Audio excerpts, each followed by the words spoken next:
নিজৰ ব্যক্তিত্ব, নিজৰ পাৰ্চনেলিটি, নিজৰ এটিটিউড এনেকুৱা ধৰণে বনাওক যে কোনোবাই ইচ্ছা কৰিও যাতে আপোনাক ইগনোৰ কৰিব নোৱাৰে।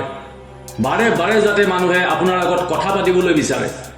বহু মানুহে নিজৰ জীৱনটো বেলেগৰ হেঁচাত, ভয়ত, বেলেগৰ ওপৰত আশা কৰি পাৰ কৰি দিয়ে আৰু নিজৰ জীৱনটো ভালকৈ মুক্ত মনে জীয়াবই নোৱাৰে। এনেধৰণৰ মানুহে নিজকে বহু দুৰ্বল বুলি মানি লয়, নিজৰ আত্মবিশ্বাস হেৰুৱাই পেলায়, নিজকে বিভিন্ন ধৰণৰ নিগেটিভ কথাৰে কমজুৰি কৰি পেলায়। আপোনাৰো অৱস্থা যদি ঠিক এনেকুৱাই, তেনেহ'লে আপুনিও নিজৰ চিন্তা আৰু দৃষ্টিভংগী সলনি কৰিব লাগিব আৰু নিজৰ ভিতৰত আত্মবিশ্বাস আনিব লাগিব। তেতিয়াহে আপুনি এজন সাহসী, নিজৰ ওপৰত কনফিডেন্স থকা পজিটিভ মানুহ হ'ব পাৰিব। আপুনি নিজকে পজিটিভ কৰিবলৈ, নিজৰ ওপৰত বিশ্বাস আনিবলৈ, এজন ষ্ট্ৰং মানুহ হ'বলৈ কিছুমান কথাৰ ওপৰত ধ্যান দিব লাগিব। এই কথাখিনিৰ জৰিয়তে আপুনি এজন সাহসী, ষ্ট্ৰং, পজিটিভ মানুহ হ'ব পাৰিব। আপোনাৰ দৃষ্টিভংগী, আপুনি যিকোনো এটা কথা কিদৰে গ্ৰহণ কৰে বা তাক লৈ কি ভাবে, আপুনি দুনিয়াখনক কিদৰে চায় বা এই দুনিয়াখনক লৈ আপোনাৰ দৃষ্টিভংগী কেনেকুৱা, যিকোনো পৰিস্থিতিত আপোনাৰ ব্যৱহাৰ বা আপোনাৰ ৰিয়েকশ্যন কেনেকুৱা হয়, আপুনি বেলেগৰ লগত কি ধৰণে ব্যৱহাৰ কৰে বা কি ধৰণে কথা পাতে, আপুনি যিকোনো এটা পৰিস্থিতি কিদৰে হেণ্ডেল কৰে, এই সকলো কথাই আপোনাৰ এটিটিউড বা আপোনাৰ পাৰ্চনেলিটিক বুজায়। আৰু যিকোনো এজন মানুহে আপোনাৰ লগত প্ৰথম কথা পাতিয়েই এই সকলো কথা বুজি পাই যায়, আপোনাৰ পাৰ্চনেলিটি আৰু আপোনাৰ এটিটিউডক গম পাই যায়। আপুনি আপোনাৰ এটিটিউড বা এটা ষ্ট্ৰং পাৰ্চনেলিটি কেনেকৈ ডেভেলপ কৰিব পাৰিব। কিছুমান কথা আজিৰ পৰাই ইগনোৰ কৰক, অৰ্থাৎ কিছুমান কথা আজিৰ পৰাই নেদেখাৰ দৰে কৰক। আজিৰ পৰাই কিছুমান কথা শুনিও নুশুনাৰ দৰে কৰক। কিছুমান মানুহে হয়তো আপোনাৰ বিষয়ে বহুত বেয়া ভাবে বা আপোনাৰ কথা বেয়াকৈ কয়। এনেকুৱা মানুহক ইগনোৰ কৰক বা এনেকুৱা মানুহৰ কথা শুনিও নুশুনাৰ দৰে কৰক। কাৰণ মানুহে কথা ক'বই, কিছুমান মানুহৰ স্বভাৱেই সেইটো, আনৰ বেয়া বিচৰা বা আলোচনা কৰা। আপুনি নিজৰ মূল্যৱান সময় নষ্ট কৰি কিমানৰ লগত তৰ্ক বা কাজিয়া কৰিব, ইয়াত আপোনাৰেই লোকচান হ'ব। আপুনি কেৱল নিজৰ কামত মন দিয়ক, যিয়ে যি কয় ক'বলৈ দিয়ক। এনেকুৱা মানুহৰ কথাত গুৰুত্ব দি আপুনি নিজৰ সময় নষ্ট কৰিব নালাগে। কাৰণ এনেকুৱা মানুহে বিচাৰেই এইটো যে আপুনি যাতে সিহঁতৰ কথাত গুৰুত্ব দি আপুনি আপোনাৰ কৰিবলগীয়াখিনিৰ পৰা আঁতৰি আহে। আপোনাৰ উন্নতি হোৱাটো নিবিচাৰে সিহঁতে। গতিকে ইগনোৰ কৰক।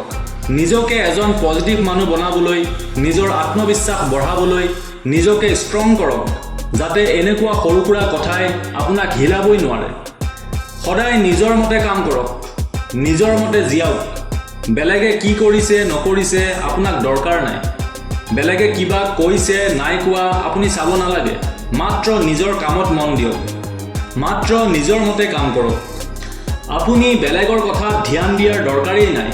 আপুনি যিটো কৰিম ভাবিছে তাত মন দিয়ক, নিজৰ কামৰ ওপৰত ফ'কাছ কৰক। কোনোবাই যদিও কয় যে তই এই কামটো কৰিব নোৱাৰিবি, নালাগে কৰিব, বাদ দে, আপুনি ধ্যান নিদিব। কাৰণ এনেকুৱা মানুহ জীৱনত বহুবাৰ পাব আপুনি, যি আপোনাক উৎসাহ নিদিয়ে, আপোনাক ডিম'টিভেট কৰিব। গতিকে নিজৰ ওপৰত বিশ্বাস ৰাখি নিজৰ কাম কৰি যাওক, কাৰো কথা শুনাৰ দৰকাৰ নাই। এজন ষ্ট্ৰং পাৰ্চনেলিটিৰ মানুহে সদায় নিজৰ মতে কাম কৰে। নিজৰ মতে কাম কৰা মানে ইয়াত আপোনাক কিবা বেয়া কৰিবলৈ কোৱা নাই। ইয়াৰ অৰ্থ হৈছে আপোনাৰ লাইফটো নিজৰ মতে পজিটিভভাৱে জীয়াওক, নিজৰ লাইফত কিছুমান ভাল ডিচিশ্যন লওক, নিজৰ মতে ভাল ভাল কাম কৰিবলৈ লওক, নিজৰ জীৱনৰ ডিচিশ্যন নিজে ল'বলৈ শিকক। নিজকে কেতিয়াও সৰু বুলি নাভাবিব। এজন পজিটিভ ব্যক্তিয়ে নিজকে কেতিয়াও সৰু বুলি নাভাবে, চেষ্টা অব্যাহত ৰাখে সদায়। কাৰণ এই পৃথিৱীত কোনেও জন্মতে একো শিকি অহা নাই। নিজৰ শিকাৰ আগ্ৰহে মানুহক পাৰফেক্ট বনায়। গতিকে নিজকে সৰু বুলি ভবাৰ সলনি যিকোনো কথা শিকিবলৈ চেষ্টা কৰক।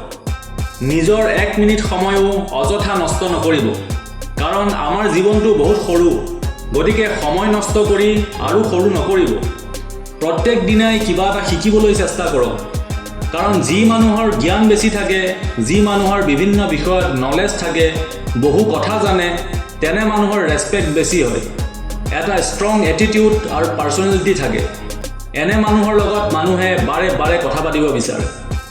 সকলো মানুহৰ লগত সমান ব্যৱহাৰ কৰক, অৰ্থাৎ এজন ডাঙৰ মানুহৰ লগত যিদৰে ব্যৱহাৰ কৰিব লাগে সেইদৰে কৰক নিজৰ ফ্ৰেণ্ডছৰ লগত যিদৰে ব্যৱহাৰ কৰিব লাগে সেইদৰে কৰক এটা সৰু বাচ্চাৰ লগত যিদৰে ব্যৱহাৰ কৰিব লাগে সেইদৰে কৰক অৰ্থাৎ সকলোৰে লগত পাৰফেক্টলি কথা পাতক পাৰফেক্টলি ব্যৱহাৰ কৰক তেতিয়া আপোনাৰ এটিটিউড আৰু পাৰ্চনেলিটিয়ে মানুহক আকৰ্ষিত কৰিব আৰু আপোনাৰ নিজৰ ওপৰত আত্মবিশ্বাস বাঢ়ি যাব আৰু আপুনি এজন পজিটিভ মানুহ হ'ব পাৰিব